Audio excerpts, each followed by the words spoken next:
The term shell shock was coined during the First World War to describe the reactions of some soldiers to their battle experiences.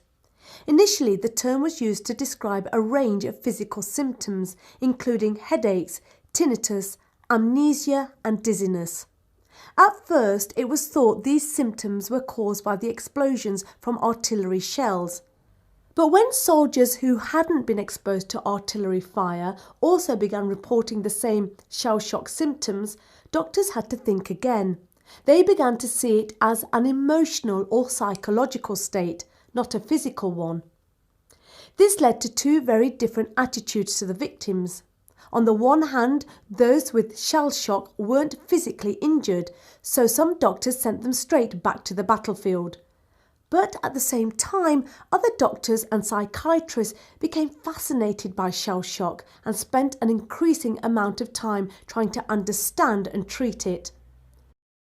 The psychiatrist W.H.R. Rivers developed a form of treatment for victims of shell shock at Craig Lockhart War Hospital near Edinburgh. Rivers was an extremely radical figure at the time. He believed that the best cure for shell shock was talking. He encouraged the soldiers to talk about their experiences and fears of war. His work with soldiers, including the poet Siegfried Sassoon, is the subject of Pat Barker's 1991 novel Regeneration. Siegfried Sassoon was Rivers' most famous patient. Sassoon had joined up at the start of the First World War, motivated by patriotism. He was sent to France in 1915, where he soon became horrified by the realities of war. In 1917, he was sent back to England to convalesce, and he then decided to make a stand against the war. Encouraged by pacifist friends, Sassoon refused to return to the trenches and wrote an open letter to his commanding officer. It was later printed in various newspapers and read out in the House of Commons. In his letter, Sassoon expressed his belief that the war was being deliberately prolonged by those who have the power to end it.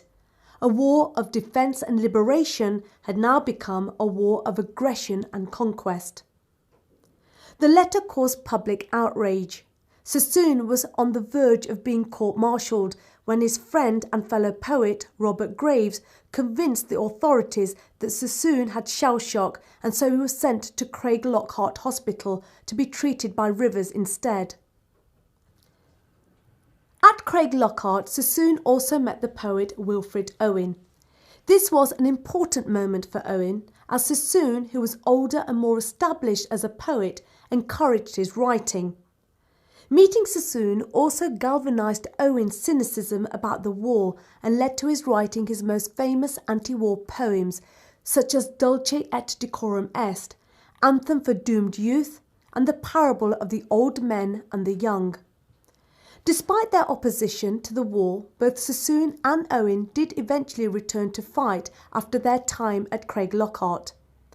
Owen was killed 1 week before the end of the war, but Sassoon survived. He carried on writing both poetry and prose and maintained his anti-war stance until his death in 1967.